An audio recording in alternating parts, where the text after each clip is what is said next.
आप सबको जय मसीह की। आज का आपके बीच में प्रभु के वचन को देने के लिए अवसर मिला है। आज का दिन उपवास का दिन है। आज के दिन बहुत दिनों के बाद फिर से हमारे कलीसिया के लोगों के साथ इस वचन को बांटने के लिए प्रभु ने ये मुख्य अवसर दिया है। उसके लिए मैं प्रभु को कोटि कोटि धन्यवाद देती हूँ। आइए हम लोग आज के वचन है उसके बारे में हम लोग देखेंगे। आज प्रभु हम लोगों से क्या बात करना चाहते हैं उस वचन को हम लोग देखेंगे। सब लोग अपनी बाइबल को निकालिएगा, जो आप लोग लेकर आए हैं उस बाइबल को खोलिएगा हमारे साथ। यिर्मयाह की पुस्तक 8 अध्याय का 5 पद। सब लोग निकाल दीजिए। यिर्मयाह की पुस्तक 8 अध्याय का 5वां पद हम लोग पढ़ेंगे। जब कोई भटक जाता है तो क्या वो लौट नहीं आता? फिर क्या कारण है कि ये यरूशलेमी सदा दूर भटकते जाते हैं? वे छल नहीं छोड़ते और फिर लौटने से इनकार करते हैं। आज का यही वचन है। इस वचन के बारे में हम लोग देखेंगे प्रभु हम लोगों से क्या बोलना चाहते हैं। तो आइए हम लोग अपनी आंखों को बंद करेंगे, प्रार्थना करेंगे।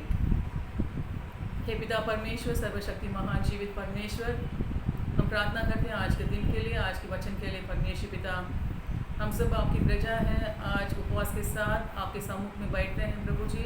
आपकी आराधना किए हैं, आपकी महिमा किए हैं। इस समय प्रभु आपके वचन सुनने का समय है। आपके वचन को सुनने के लिए हम लोग प्रभु जी तैयारी से बैठे हुए हैं। आज का दिन पवित्र आत्मा आप आज के इस वचन के द्वारा हम लोग को सिखाइए, हमें क्या सीखना है, क्या करना है। प्रभु सुनने वाले दिलों को खोल दीजिए, वे लोग आपके वचन को ग्रहण कर सकें, उस वचन के अनुसार चल सके। परमेश्वर आप सहायता करिए, मदद करिए। पवित्र आत्मा आप हम लोगों से बातें कीजिए। धन्यवाद प्रभु जी। प्रार्थना यीशु के नाम से मांगती हूँ, आमीन। आइए फिर से उस वचन को हम लोग पढ़ेंगे। सब लोग ध्यान से देखिएगा उस वचन को। जब कोई भटक जाता है तो क्या वो लौट नहीं आता? फिर क्या कारण है कि वे यरूशलेमी सदा दूर भटकते जाते हैं? वे छल नहीं छोड़ते, फिर लौटने से इनकार करते हैं। आज प्रभु हम लोगों से बात करना चाहते हैं, क्यों कारण है, क्या कारण है हम लोग प्रभु के पास लौट के आने में क्यों इनकार करते हैं। तो यहाँ पर इस अध्याय में हम लोग पढ़ते हैं। शुरू से आप लोग पढ़ेंगे, घर में जाके बाद में पढ़िएगा, घर में बाद में पढ़िएगा इस वचन को। शुरुआत से लेकर पहला वचन से लेकर 8 अध्याय, यिर्मयाह की पुस्तक 8 अध्याय का पहला वचन से लेकर 13 पद तक आप लोग इस वचन को बार बार पढ़िए। प्रभु आप लोगों से बातें करेंगे। तो यहाँ पर प्रभु यरूशलेम के बारे में यहाँ पर भविष्यवाणी कहा गया है। प्रभु की भविष्यवाणी अपने दास भविष्यवक्ता यिर्मयाह के द्वारा यहाँ पर भविष्यवाणी कहा गया है। क्या कहा गया है? वहाँ पर यरूशलेम वासियों को विरोध में और यहूदा के लोगों के विरोध में यहाँ पर भविष्यवाणी कहा गया है। जो परमेश्वर के लोग, इज़राइल के लोग हैं, प्रभु की प्रजा है, प्रभु ने उनको अपने लिए चुन लिया है, उन लोगों से बहुत प्यार किया है। तो ये लोग ने क्या किया है? परमेश्वर के विरोध में, यहोवा परमेश्वर के विरोध में उन लोगों ने बहुत बड़ा पाप करके आए हैं। ये नहीं कि एक ही बार पाप किए हैं वे लोग चले गए हैं। कितनी बार परमेश्वर ने उन लोगों को अपने दासों के द्वारा बहुत बड़ा चमत्कार किया है।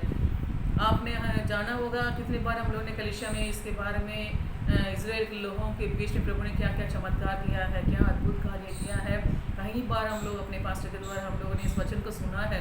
इतने चमत्कार होने के बाद भी वो लोग ने परमेश्वर के पास आने में इनकार कर दिया है, क्योंकि वे लोग ने पाप करते जा रहे हैं, पाप करते जा रहे हैं। आज भी हम लोग अपने जीवन में देखेंगे, पाप हमारे जीवन में बढ़ते जा रही है, करते जा रहे हैं। लेकिन पाप को हम लोग पाप ही नहीं लगता। हम लोग जो पाप करते हैं वो हमारे लिए वो पाप नहीं लगता है। पाप करके हम लोग उसका अंगीकार नहीं करते हैं। ये छोटा सा काम है, छोटा सा पाप है, इसमें क्या होगा, इससे कुछ नहीं होगी, हमारी कोई हानि नहीं होगी करके हम लोग क्या करते हैं, उस पाप को हमारे जीवन में करते जाते हैं। लेकिन एक दिन क्या होगा, पाप बढ़ते जाएंगे, वो मृत्यु को उत्पन्न करेगी। वचन में हम लोग देखते हैं, याकूब पुस्तक में भी लिखा है, पहला अध्याय में लिखा है, पाप गर्भवती होकर क्या करेगी, मृत्यु को उत्पन्न करेगी। इसलिए पाप को हमारे दिल में हमें रख नहीं छोड़ना है, पापों को निकालते जाना है। हर दिन प्रतिदिन प्रभु के सम्मुख में आकर जो कुछ भी पाप हम लोग कर रहे हैं, सुबह से लेकर शाम तक हम लोग के जीवन में जो भी गलतियां होती है, उस गलतियों को परमेश्वर के सामने मान लेना है, पछतावा करना है। पहले हमें पाप को पाप करके हमें मानना है, जो कुछ मैंने किया है वो पाप है। जैसे कि दुकान भी जाते हैं हम लोग, सामान लेते हैं, दुकानदार से सामान लेते हैं, तो लेने के बाद पैसा हम लोग ले देते हैं, जितना भी सामान लिया है खरीदा है हम लोग क्या करते हैं पैसा देते हैं उसके लिए, फिर उसके बाद वापस जो है पैसा है वो वापस हमको दे देता है। तो देते समय वो क्या कर देता है, कभी कभी भूल से उसने क्या करता है बहुत ज़्यादा पैसा दे देता है। हम लोग वहाँ उस समय चेक करते हैं, घर में आने के बाद देखते हैं ज़्यादा पैसा हो गया है। तो देखने के बाद हमारी मन क्या होती है, खुश हो जाती है, हाँ आज क्या किया है दुकान वाला हम लोग को पैसा ज़्यादा दे दिया है। तो हम लोग उसको देख के बहुत खुश हो जाते हैं, लेकिन वो पैसा हमारा नहीं है, वो दुकान वाला पैसा है। तो वो पाप है, उसके पैसा हमें ज़रूरत नहीं, हमें लेने की ज़रूरत नहीं है। हमें क्या करना है, उस पैसा को वापस जाके उसको लौटाना है। भाई आपने गलती से इस पैसा को ज़्यादा दे दिया है, ये हमारा पैसा नहीं है, इसको आप रख लीजिए करके हमें क्या करना है, उसको वापस देना है। अगर हम वापस नहीं देंगे, उस पैसा को अपने पास रखे रहेंगे तो क्या हो जाता है, पाप हो जाता है। तो इसी तरह हमारे जीवन में हर दिन कहीं ना कहीं छोटी गलतियां हैं, हमारे मुंह से जो बातें निकलती हैं, बुराइयां बोलते हैं दूसरे के प्रति और क्षमा नहीं करते हैं किसी को, और गलत सोचने लगते हैं, चोरियां होते हैं, कहीं चोरी कर लेते हैं हम लोग। तो ये सब गलत काम है। छोटी गलतियां जो हो जाती है वो सब क्या है, गलतियां है। जो दुकान वाले से पैसा हम लोग ले रहे हैं वो चोरी है, हम लोग उस गलती से ले रहे हैं उसका, तो वापस देना चाहिए। तो इसीलिए पाप को पाप करके हमें मान लेना चाहिए।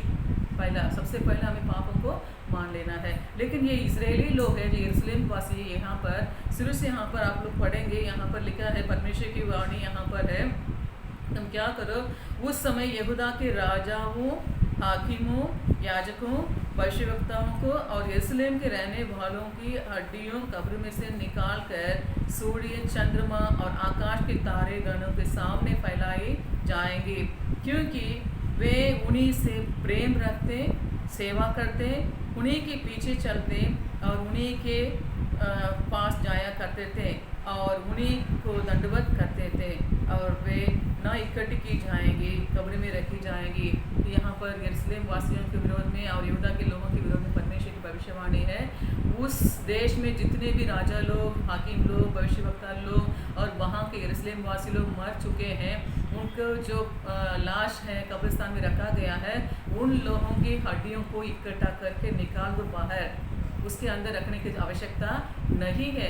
क्योंकि वे लोग ने क्या किया है, उस सूर्य, चंद्रमा और तारेगण को वे लोग ने पूजने लगे, तो उसके सामने फैलाए जाएंगे। क्यों कब्र में उसको बंद करके रखना है? प्रभु के इतना क्रोध देखिए, हड्डी को क्या करना है, वहाँ पर नहीं रखना, कब्र के अंदर नहीं रखना, उन लोग को बाहर निकाल दो, क्योंकि वे लोग उसी से प्रेम किए हैं। जो सूर्य है, चंद्रमा है, तारागण है, उसी के पीछे पीछे चलने लगे, उसी की सेवा करने लगे और उसी से प्रेम रखते थे, उन्हीं के पीछे चलते थे और उनसे दंडवत करते थे, उनको बेट चढ़ाना, रोटियां बनाना। वचन में हम लोग देखते हैं ये लोग ने क्या किया है, आकाश के देवी देवताओं को लोग ने क्या किया है, रोटियां बना के चढ़ाए हैं। आज भी हम लोग संसार में देखते हैं, प्रभु हमारा महान परमेश्वर है, वो अच्छा है, वो भला है, कभी हमारे जीवन में वो बुरा नहीं कर सकते हैं। तो जब हम पाप करने के बाद पाप को पाप करके नहीं मानेंगे, तब परमेश्वर की दंड होती है। इसके नीचे भी हम लोग देखेंगे, यहाँ पर वचन में लिखा है 4 पद के ऊपर यहाँ पर लिखा है पाप और दंड। पाप के कारण दंड होती है, पाप बिना दंड नहीं होता है। हम लोग पाप नहीं किए हैं, परमेश्वर हम लोग को दंड दे दिया, हम लोग बोल नहीं सकते हैं पाप हमने किया है, कोई परमेश्वर इसी के लिए हमें दंड दिया है। तो हमें पापों को मान लेना है। संसार में लोग आज क्या करते हैं, और कहीं देश में, हमारे देश और भी जो बाकी देश में है, लोग सृष्टिकर्ता को छोड़कर जिस परमेश्वर ने हम सबको बनाया है, इस संसार को बनाया है और संसार की वस्तुओं को बनाया है, उस परमेश्वर को छोड़कर जो सृष्टि है, सूर्य है, चंद्रमा है, तारागण है, उसको पूजने लगे। अपने सृष्टिकर्ता को भूलते हुए वे लोग ने सृष्टि को पूजने लगे। आज भी हमारे देश में ऐसे ही हो रही है, लोग उससे प्रेम करते हैं, उसको मानते हैं, उसको दंडवत करते हैं, अपने सृजनहार को भूल जाते हैं, उनको भूल के वे लोग सृष्टि को पूजने लगते हैं। ये पाप इसलिए यहाँ पर बढ़ गया, हमारे देश में, पूरे संसार में पाप बढ़ गया है। यहाँ पर तो इस अध्याय में हम लोग देखते हैं प्रभु ये कि यहाँ पर पाप है, वे लोग ने सृष्टि को पूजने लगा। इसके अलावा और भी हम लोग देखते हैं, इसराइल लोगों ने क्या क्या पाप किया है, व्यभिचार किया है, वो लोग ने कुड़कुड़ाने लगे, गलत काम करने लगे, तो कोई चोरी किया है, तो इसलिए पाप का दंड वहाँ पर हुआ है, परमेश्वर वहाँ पर दिया इसराइल लोगों को बहुत ज़्यादा दंड है। यहाँ पर एक ही पाप है, वे लोग ने घृणित काम किया है, मूर्ति पूजा किया है, वो घृणित काम किया है, तो प्रभु को वो अच्छा नहीं लगता है। तो तो इसी के अलावा हमारे जीवन में बहुत काम किए हैं। तो इसीलिए आज हम लोग देख रहे हैं कोरोना कोरोना क्यों बोल रहे हैं, कोरोना पूरे संसार में क्यों फैला हुआ है। ये परमेश्वर इसके बारे में नहीं जानते हैं, जरूर प्रभु इसको जानते हैं, कब इसको अंत करना भी परमेश्वर को मालूम है। तो ये सारे पाप करने के बाद लोग क्या करते हैं, मन में फिरते हैं हम लोगों ने पाप किया है, पश्चाताप किया है, पश्चाताप करना चाहिए। पाप करने के बाद पश्चाताप करेंगे तो परमेश्वर उस पाप की दंड से हमें बचाएंगे। पाप से बचना है तो क्या करना है, पापों को मान लेना, फीलिंग्स होना चाहिए, मैंने गलती कर दिया, मुझे क्षमा करिए। तो 4 पद में यहाँ पर हम लोग देखते हैं, यहाँ पर उनसे यह भी कहा, यहोवा यूँ कहता है, जब मनुष्य गिरते हैं तो क्या फिर नहीं उठते, जब कोई भटक जाता है तो क्या वो लौट नहीं आता। फिर क्या कारण है कि ये यरूशलेमी सदा दूर भटकते जाते हैं, ये चल नहीं छोड़ते और फिर लौटने से इनकार करते हैं। बच्चे को हम लोग देखते हैं, छोटी बच्ची है, 1 साल की बच्ची है या बच्चा है, क्या करते हैं उन लोगों को, एक स्टेज होती है उन लोगों को, तो ये लोग 1 साल के बाद क्या करने लगते हैं, चलना शुरू कर देते हैं। उससे पहले भी 8 महीने 9 महीने भी शुरू करते कुछ बच्चे, तो चलना शुरू करते, एक ही कदम आगे बढ़ाते हैं। फिर उसके बाद क्या करते हैं, बच्चे गिर जाते हैं। ये नहीं कि बच्चे गिर गया है वहीं पड़ा रहता है, दिन भर वैसे वहीं पर पड़ा रहेगा, ऐसे नहीं। वो क्या करते हैं, फिर से कोशिश करते हैं, तो नीचे से उठने के लिए वो लोग क्या करते हैं, बार बार कोशिश करते हैं, चलते हैं, गिरते हैं, फिर उसके बाद उठ जाते हैं। इस तरह वो लोग आगे बढ़ते हैं। तो हम भी क्या करेंगे, जो पाप हमारे जीवन में होती है तो हमें क्या करना है, पापों को मान लेना है। मैंने जो काम किया है वो गलत काम किया है, चोरी है, पाप मतलब यहाँ एक ही पाप हम लोग इसके बारे में यहाँ देख रहे हैं, लेकिन अनेक पाप प्रतिदिन हमारे जीवन में से कहीं ना कहीं बहुत पाप बढ़ते जाती है। उस पापों को हमें मान लेना चाहिए। वचन में लिखा है, नीति वचन का पुस्तक में 28 का 13 पद में लिखा है, पापों को मान लेना है, अपने पाप को छिपा नहीं रखना है, पापों को मान लेना है और उसको छोड़ भी देना है। छोड़ेंगे तो आपके कार्य सफल होंगे, और अगर उस पापों को आप छोड़ेंगे तो सफल होंगे और पाप से आपको छुटकारा मिलेगा। नीति वचन का पुस्तक एक वचन पढ़ाना चाहते हैं यहाँ पर, 28 अध्याय, नीति वचन का पुस्तक 28 अध्याय का 13 पद में, जो अपने अपराध छिपा रखता उसकी कार्य सफल नहीं होती, परंतु जो उनको मान लेता और छोड़ भी देता है उस पर दया की जाएगी। हमारे परमेश्वर दया का सार है, दया करने वाला है।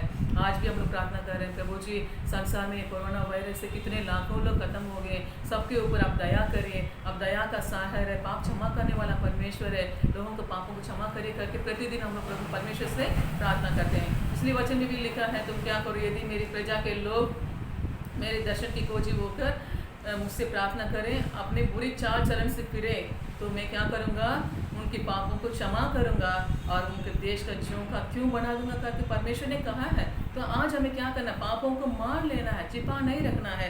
यहाँ पर वचन में लिखा है, जो अपने अपराध छिपा रखना नहीं दिल में, उसको छोड़ दो। उसको छोड़ेंगे तो आपके कार्य सफल नहीं होंगे, सक्सेस होंगे, जो भी काम करेंगे उसमें सक्सेस आपको मिलेगा। फिर उसके बाद उनको मान लेना है, जो मैंने किया है वो पाप है, पापों को मानेंगे नहीं तो पश्चाताप कहाँ से होगी, पश्चाताप करना है। पाप करने के बाद रोज प्रतिदिन परमेश्वर से मांगना है, प्रभु मैंने गलत किया है, जो काम हो हमसे गलती हो गया है जान अनजान में, मुझे क्षमा करिए। आज उपवास दिन है, आज हम लोग बैठे हैं, उपवास के दिन में सिर्फ हम लोग अपने परिवार के लिए, बच्चों के लिए, उनकी भलाई के लिए ही नहीं प्रार्थना करना है। कुछ लोगों की यही आदत है, हमेशा उसके लिए प्रार्थना करते हैं, मेरे बच्चों को नौकरी मिल जाए, मेरे बच्चों को शादी हो जाए, मकान बनाना है, नौकरी मिलना है, ये काम वो काम करके लोग नहीं अपने आशीषों के लिए उपवास करके प्रार्थना करते हैं।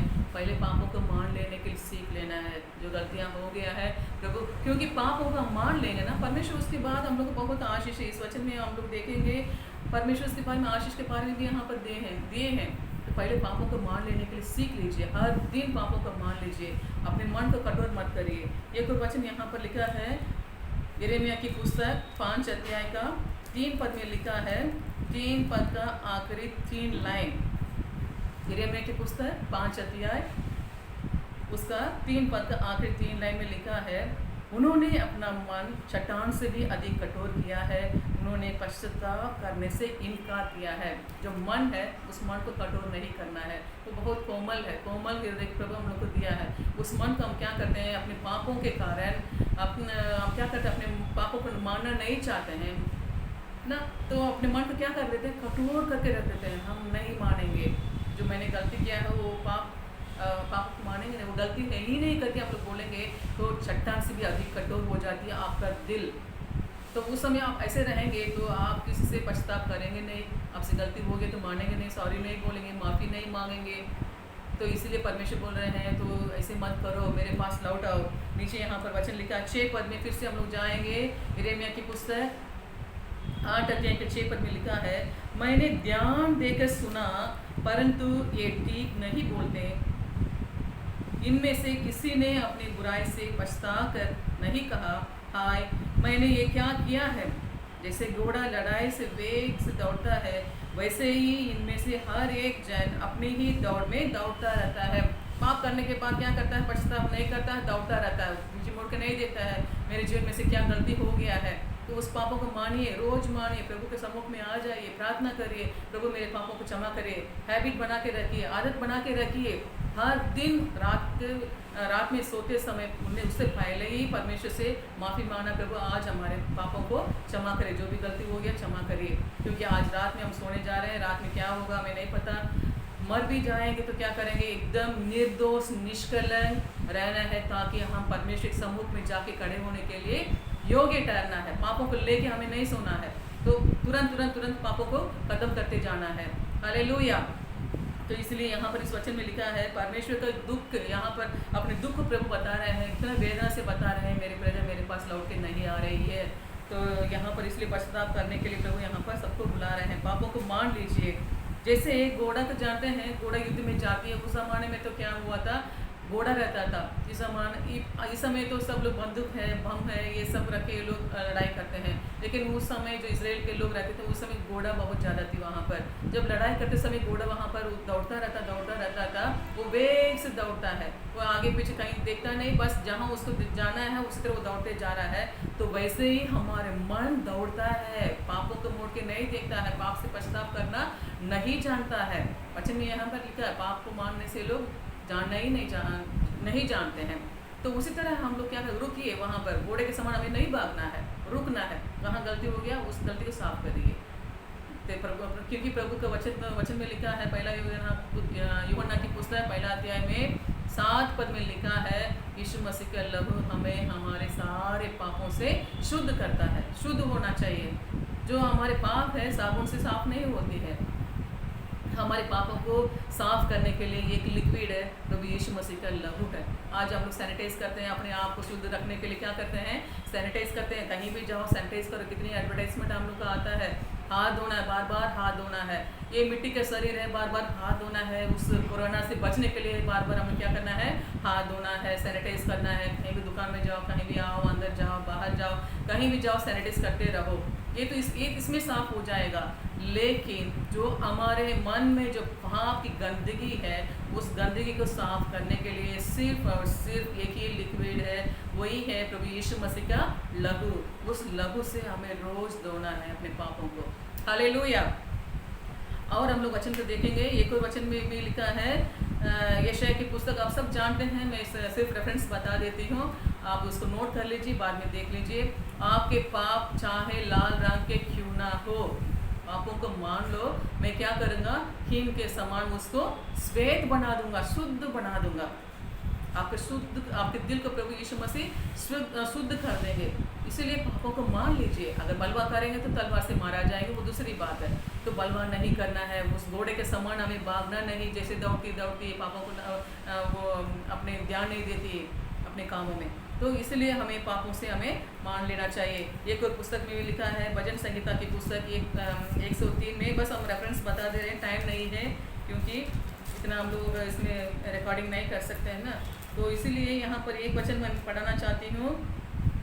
भजन संहिता की पुस्तक 103 का 10 पद में लिखा है, उसने हमारे पापों के अनुसार हमसे व्यवहार नहीं किया और न हमारे अधर्म के कामों के अनुसार हमसे बदला नहीं दिया है। प्रभु कितना दयालु परमेश्वर, देखिए हम लोग कितना पाप जाते रहते हैं। इजराइल के लोग कितना पाप करते गए, फिर भी प्रभु उन लोग को क्षमा करते गए हैं। जो बलवा किए वे लोग मारे गए हैं, लेकिन परमेश्वर हमारे पापों के अनुसार हमसे व्यवहार नहीं किया। आज भी हम लोग जिंदा है, जीवित है, प्रभु के प्रजा होने के बाद भी हम लोग गलती करते हैं, लेकिन प्रभु उसका दंड हम लोग कितना नहीं दिया है, बदला नहीं दिया। हमारे अधर्मों के कामों के अनुसार हमसे बदला नहीं दिया है। इसको मान लीजिए, वचन के अनुसार आप चलिए, आप अपने मन का मत काम करिए। जैसे घोड़ा दौड़ते वैसे दौड़िए मत, प्रतिदिन परमेश्वर समूह में बैठना शुरू कर दीजिए। हालेलुया। पापों को मान लीजिए। ये कोई वचन हम लोग आगे पढ़ेंगे। रोमियो की पुस्तक में भी लिखा है 6:23 में लिखा है, पाप की मजदूरी मृत्यु है। मृत्यु का अंत में क्या करेगा? आप पापों को मानेंगे नहीं, पाप नहीं करते जाएंगे, अंत में पाप की मजदूरी मृत्यु हो जाएगी। इसलिए उसमें से बचने के लिए एक ही उपाय है, पापों को हमें मान लेना चाहिए। ये कोई वचन हम लोग पढ़ेंगे, अपने मन को कठोर नहीं करना है। तो कठोर नहीं कर, चट्टान के जैसे कठोर नहीं करना है, पापों को मान लेना चाहिए। तो ये कोई वचन में लिखा है एजेकियल की पुस्तक में 36 अध्याय में 26 से लेकर 28 पद तक, वहाँ पर लिखा है, यदि तुम्हारे मन पत्थर जैसा क्यों ना हो, मेरे पास आओ, मैं क्या करूँगा, उसे कोमल बना, मांस के समान मैं क्या करूँगा, उसे कोमल बना दूंगा। एक वचन है, बहुत खास वचन है, उसको आप ध्यान रख के पढ़िएगा। मैं तुमको नया मन दूंगा और तुम्हारे भीतर नई आत्मा उत्पन्न करूंगा और तुम्हारे देह में से पत्थर का हृदय निकाल कर तुमको मांस का हृदय दूंगा। मैं अपने आत्मा तुम्हारे भीतर देकर ऐसा करूंगा कि तुम मेरे नियमों को, विधियों पर चलोगे और मेरे नियमों को मानकर अनुसार करोगे, उनके अनुसार करोगे। पत्थर का हृदय ना, जो माफ़ी नहीं मांग रहे हैं, सता रहे हैं, किसको बुराई कर रहे हैं, किसी को दिल को आप दुखा देते हैं, उनको क्रोध दिला देते हैं, तो ये सब पाप है।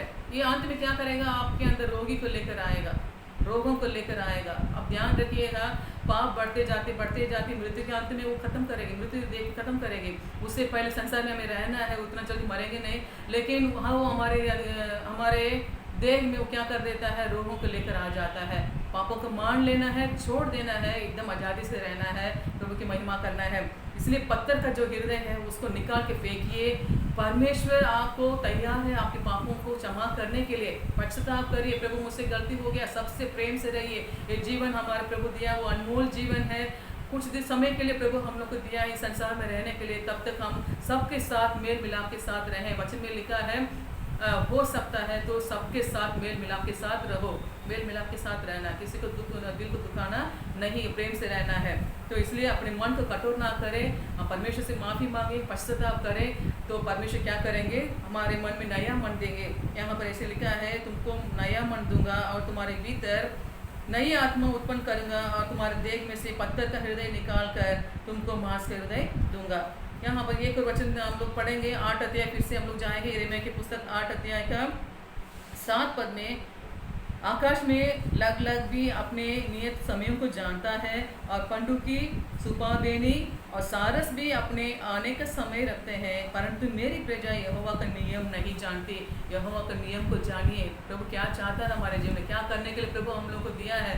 10 आज्ञा प्रभु हम लोग को दिए हैं, उस आज्ञाओं को मानिए। पुराने नियम में 10 आज्ञा दिए हैं और नए नियम में भी प्रधान आज्ञा दिए हैं। पड़ोसी से प्रेम रखो, अपने समान पड़ोसी से प्रेम रखो, अपने पूरे मन से परमेश्वर से प्रेम रखो। ये सब वचन हम लोगों ने पढ़ा, ये सब इसको मानना हमें आवश्यकता है। तो ये सब परमेश्वर के नियम है। अलग आप देख रहे हैं, अलग है, पंडुकी है, सुपाबेनी है और सारस है, ये सब वर्ड्स है। पक्षियाँ हैं, क्या करती है? बचपन में हम सब लोग ने देखा होगा ना, जब छोटे थे हम लोग भी देखे हैं, वो क्या करती है? एक दिशा से लेकर दूसरी दिशा तक वो जाती है। सुबह के देखेंगे तो एक बहुत बड़ा दल, बहुत बड़ा झुंड है, सारस का झुंड है। वो क्या करती है? एकदम लाइन से बहुत सुंदर से वो लोग सब एक साथ जाते हैं, सुबह देखेंगे। फिर बीच में आप दिन में कभी उसको देख नहीं पाएंगे।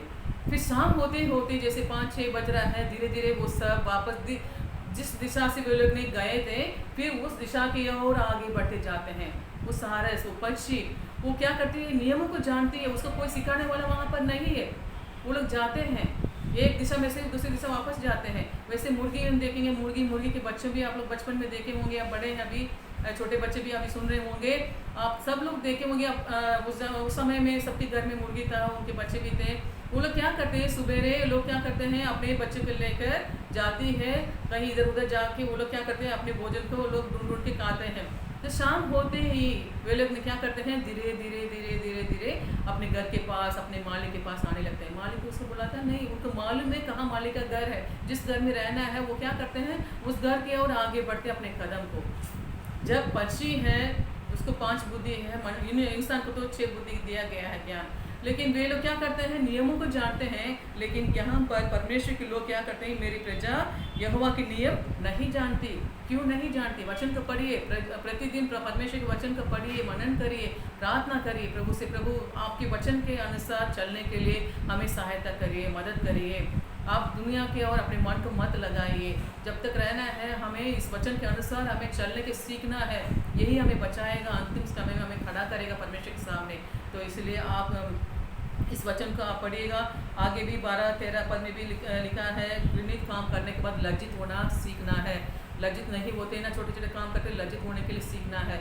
आप लज्जित मुख रखे हुए परमेश्वर के सामने जाके कैसे खड़े होंगे? नहीं खड़े हो पाएंगे। तो इसलिए रोज़ प्रतिदिन परमेश्वर से माफ़ी मांग के, पश्चाताप करके पापों को छोड़ दीजिए, रख नहीं छोड़िए। वो बहुत बड़ा पाप को हमारे जीवन में कर देगा, रोगी को लेकर आएगा। इसलिए याकूब की पुस्तक में भी लिखा है, 5:16 पद में लिखा है, आपस में एक दूसरे से पापों को मान लो, यदि रोगी भी है तो वो चंगा हो जाएगा। पापों को मान लीजिए, आप चंगे हो जाएंगे, एकदम आराम से अच्छे से रहेंगे। तो इसलिए ये सब उपाय प्रभु हम लोग को पहले से बता दिया है। वचन को आज हम लोग ने सुना है, उस वचन के अनुसार चलने के लिए कोशिश करेंगे तो प्रभु हम सबको बहुत ऐसे आशीर्वाद देंगे। आइए हम सब लोग अपने आंखें बंद करेंगे, प्रार्थना करेंगे। हे पिता परमेश्वर, सर्वशक्ति महान जीवित परमेश्वर, हम धन्यवाद करते हैं आज के सुंदर समय के लिए। प्रभु जी, ये सौभाग्य दिया है आपके वचन को मनन करने के लिए। परमेश्वर पिता, जितने भाई बहन लोग आज आपके वचन को सुना है प्रभु जी, आपकी ओर से सुना गया इस वचन को सुना, उन सब लोगों के मन में आप कार्य करिए, उनके दिल में से प्रभु जी पापों को निकाल दीजिए। जब प्रतिदिन गलतियां हम लोग के जीवन में होती है, वो सारे पापों को निकाल के प्रभु जी हमें प्रभु शुद्ध बना दे, श्वेत बना दे। परमेश्वर पिता, हमें आशीष करे, आपके सामने खड़े होने के लिए हमें योग्य ठहरे। परमेश्वर निर्दोष निष्कलंक रहे। परमेश्वर पिता, सारे प्रभु संसार के पापों से, रोगों से, महामारी से बचने के लिए प्रभु एक ही उपाय है, आपके पास लाओ के आना है। प्रभु तो चाहता है सब लोग मेरे पास लाओ के आए। आप प्रभु क्षमा करने के लिए हमेशा तैयार रहते हैं परमेश्वर पिता, ताकि हर एक रोगों से हम लोग बच सके। परमेश्वर आपके नाम की महिमा हो। आज के सुंदर वचन के लिए धन्यवाद करते हैं। सब भाई बहनों को आप आशीष कर, धन्यवाद के साथ प्रार्थना यीशु के नाम से मांगते हैं। आमीन आमीन। सबको जय मसीह की। प्रभु आप सबको आशीष दे।